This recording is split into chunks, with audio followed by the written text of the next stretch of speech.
little sunbeam who painted the truth. 1. Antonov sat at his desk and drank vodka. He cleaned and reassembled his service revolver. Also, he reread the order that had come down from Brezhnev himself. He did all this mechanically and efficiently, as he did everything. What he resolutely didn't do was look at the file that senior researcher Belov had titled The Never Never Pictures. It lay unlooked at besides the bottle and glass. Half the order from the General Secretary had already been carried out. The order read: liquidate case designate Sunbeam with extreme prejudice immediately. Senior researcher Belov is to be liquidated immediately. Extreme prejudice. All material, repeat, all material relating to case designate Sunbeam is to be destroyed. This is a priority order of the Supreme Soviet. He had shot Belov himself, although he could have ordered one of his men to do it. And he'd done this even though the man had been his friend and had fought alongside him in the Great Patriotic War against the fascists, even though he had loved Belov as a brother. This was part of the reason Antonov was weeping. He thought to himself, what a sight I would be if anyone looked.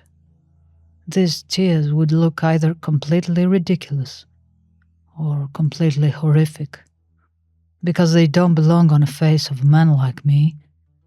I look exactly what I am, a peasant son of Russia, a granite-faced veteran soldier.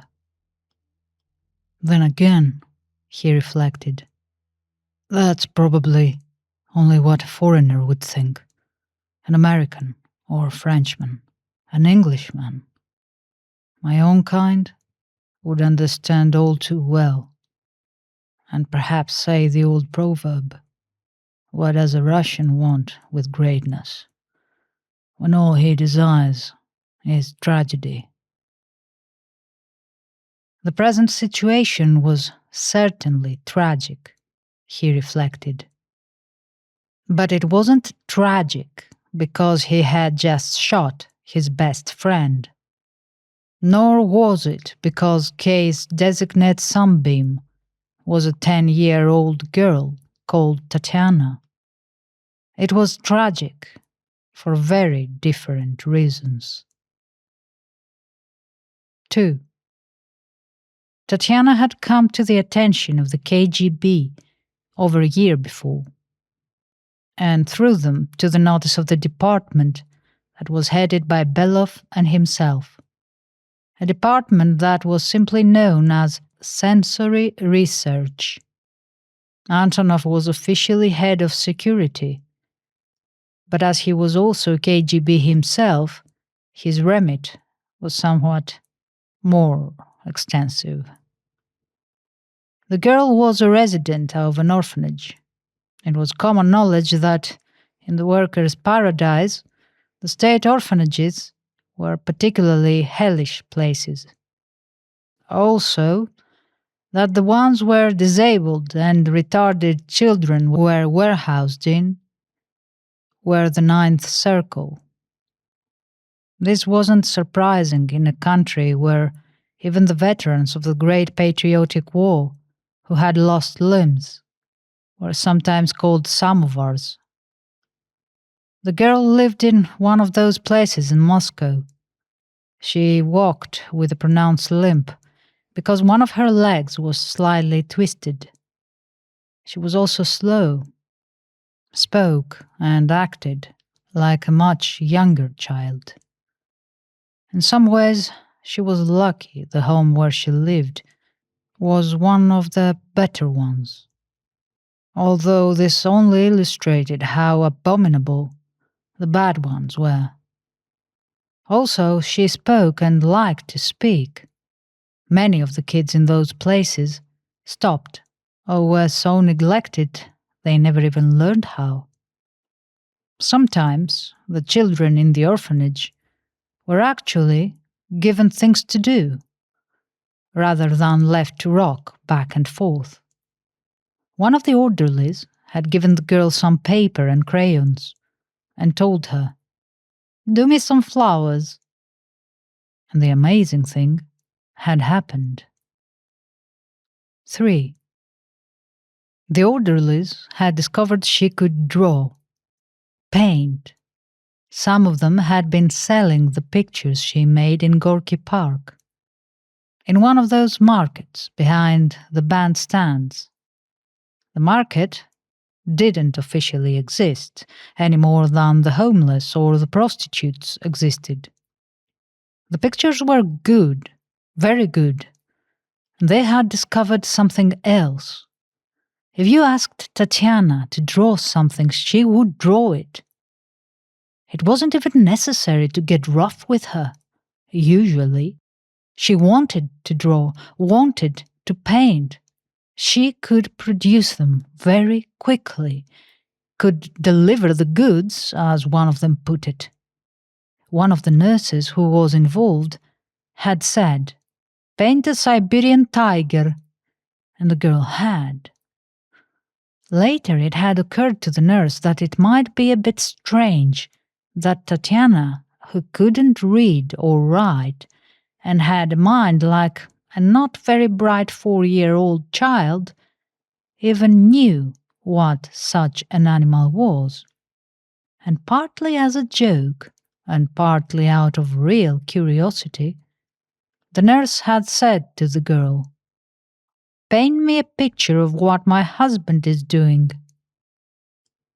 Tatiana had. At this time, the child sometimes couldn't.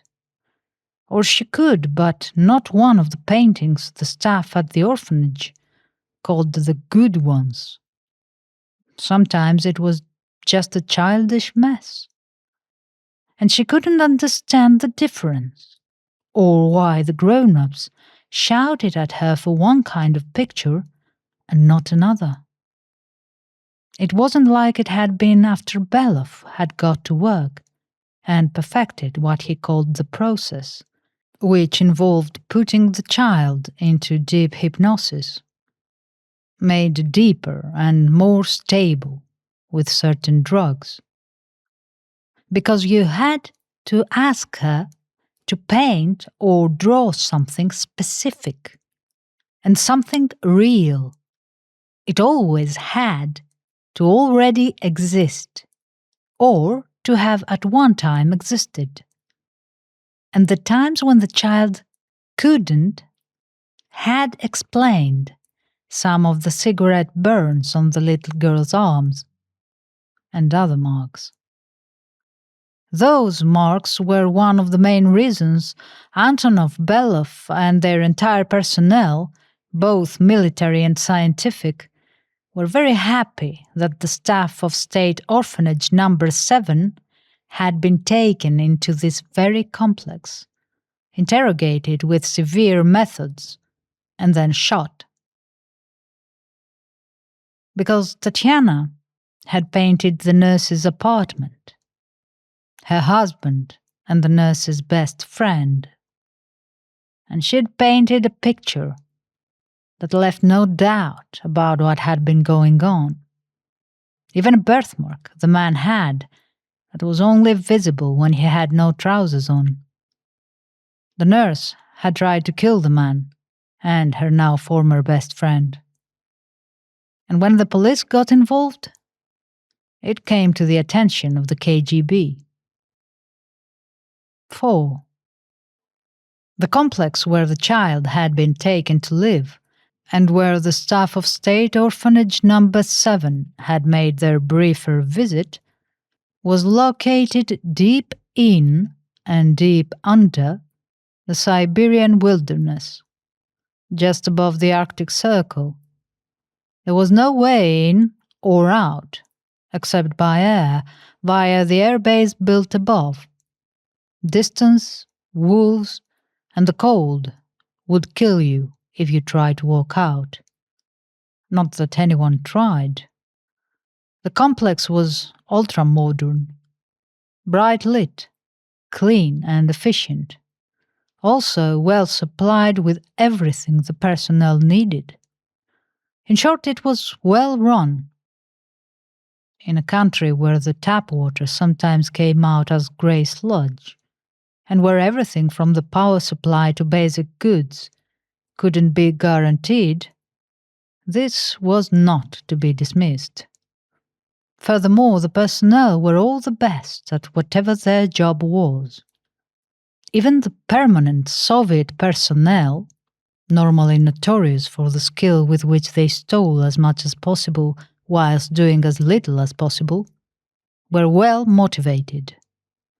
This was Antonov and Belov's doing. The two men had discussed things during the war. They had decided they trusted each other. Also, that the system and ideology they served belonged in a latrine trench, and that they would help each other to subvert that system by loyally serving it, whilst manipulating it from within. Together, they were a formidable team, made more formidable by the fact they had long since not had to say anything out aloud about what they were doing, most of the time.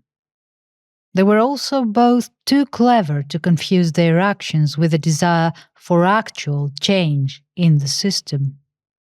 It was entirely for their own benefit. 5. Tatiana had become Kay's designate sunbeam, and the official and highly secret property of the Soviet state. She was very happy in the complex. Now she always had enough to eat and drink, and these were always nice things. It was also nice and warm, not like before. Also, nobody hurt her now. Tatiana loved her Uncle Belov. He wanted her to draw and paint pictures in a big room, and he was always pleased with them. And she also loved her Uncle Antonov, who was a big soldier man. He didn't dress like her Uncle Belov, who always wore a funny white coat.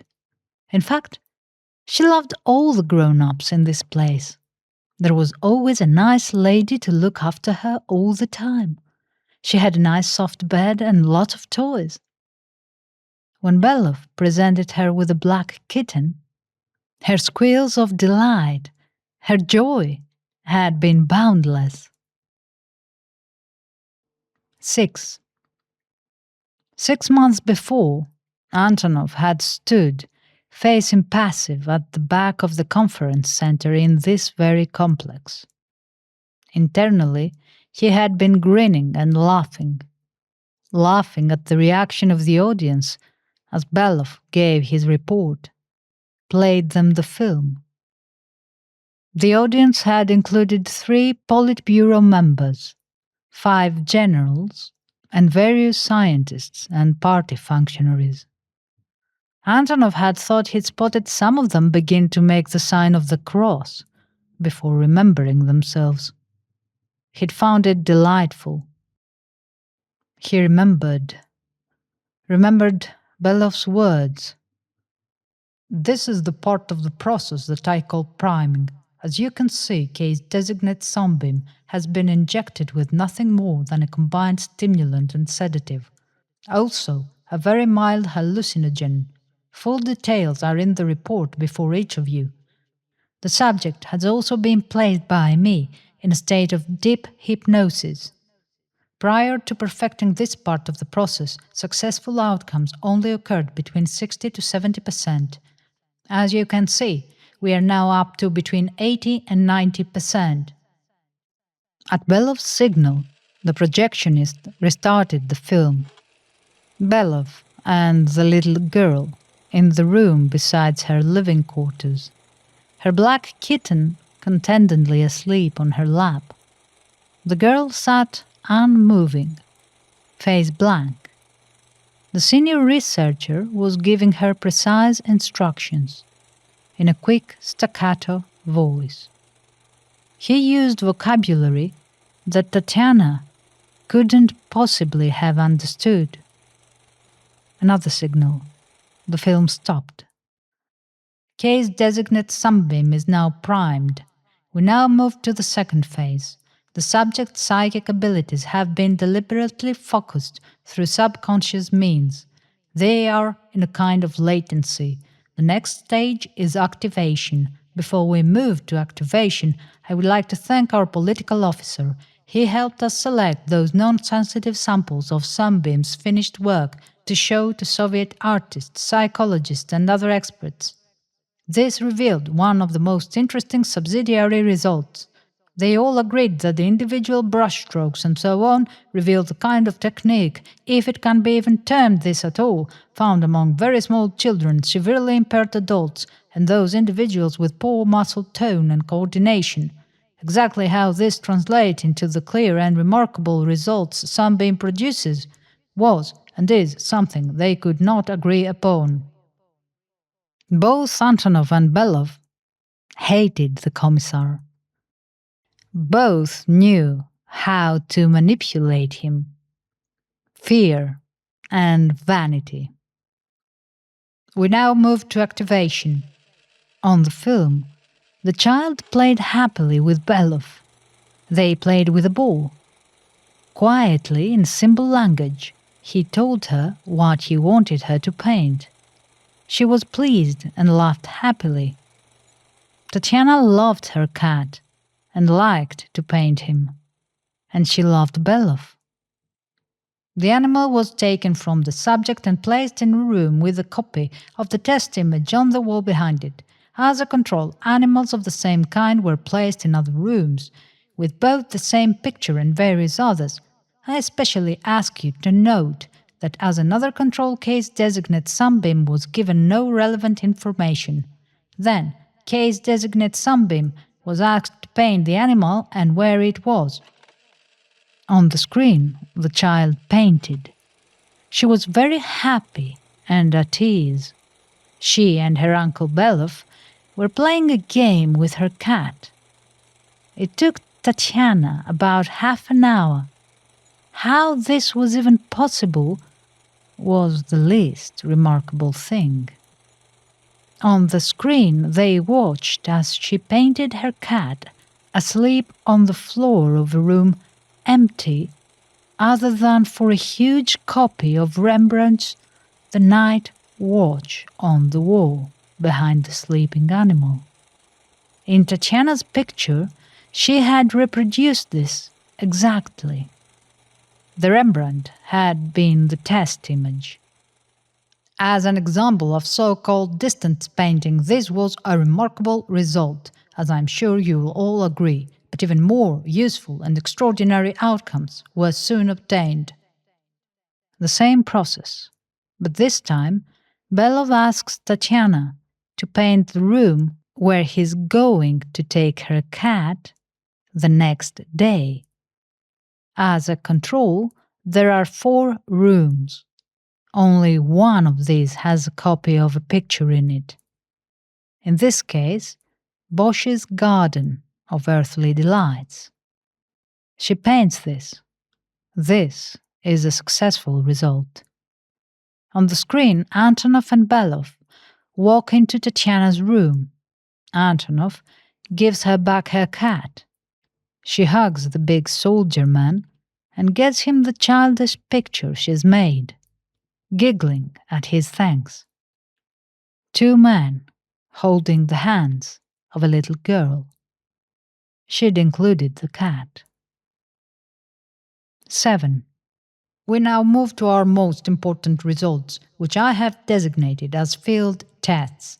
Again, I would like to thank our political officer for his help. His tireless work liaising with the Central Committee has been invaluable. The first field test had elicited cheers from the audience, rapturous applause. It had been difficult to get Vietnamese cooperation without interference from the Chinese, as it always was. But it had been done. Case designate Sunbeam had painted a picture of a jungle clearing, also a series of dates and numbers. Although Tatiana couldn't understand things like that any more than she could read or write. It was the date, time, and map coordinates of where one of the American sweep and destroy patrol missions would be 2 weeks before they were. The NVA and Viet Cong had been waiting for them.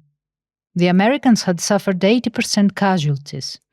Any more would have aroused suspicion.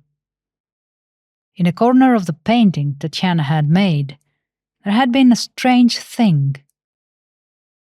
In the Julienne alphabet, she'd written something that was later, apparently, found on one of the GI's bodies. A diary entry. "I love you, Mom. I was killed." But it was the second field test that had made some of them nearly bless themselves. More map coordinates. Coordinates for the city of Tel Aviv.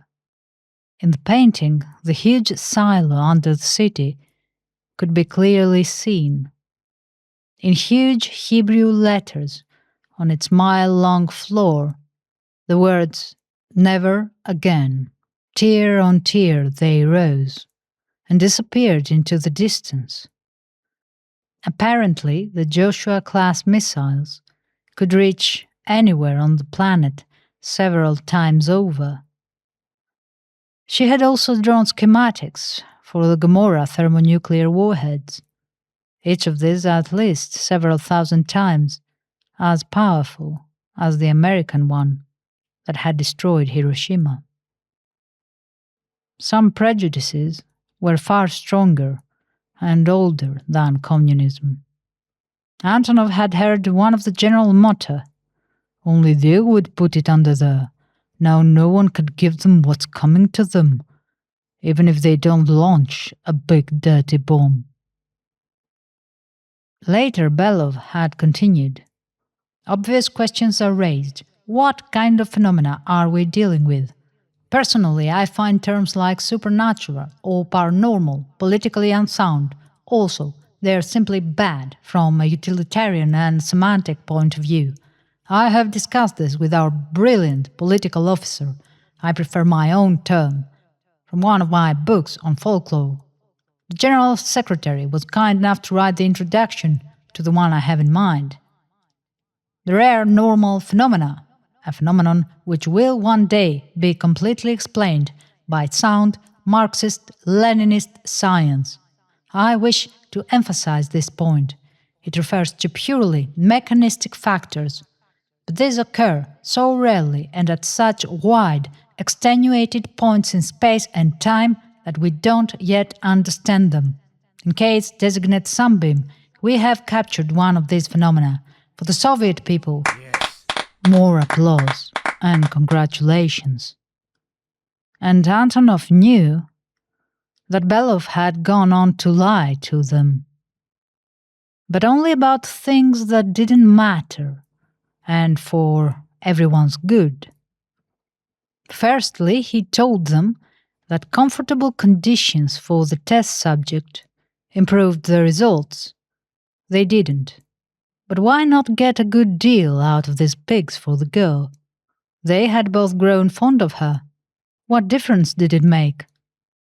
Secondly, he got the fools to believe that she suffered from what he described as psychic exhaustion after the process.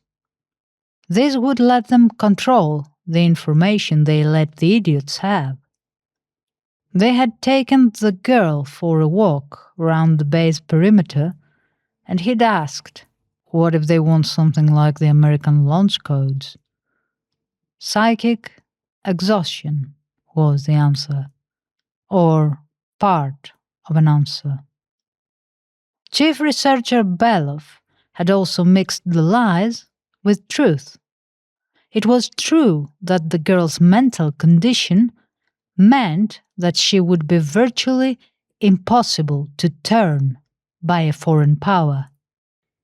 Above all, he dangled more amazing things before them. 8. Belov had always been interested in folklore. In the war, he had kept them amused with the old stories. He had been clever enough to make his hobby politically and ideologically sound. His particular interest was in supernatural beings, and when he wrote, he emphasized that they were bound for the dustbin of history alongside capitalism, or rather, any vestige of belief in them. He said they were an example of imperialism in cultural imagination. But he wasn't afraid to assert that he thought they were amusing. All this made people think him a good, robust communist, while giving them an excuse to enjoy it as well. His theory of the rare normal had party sanction.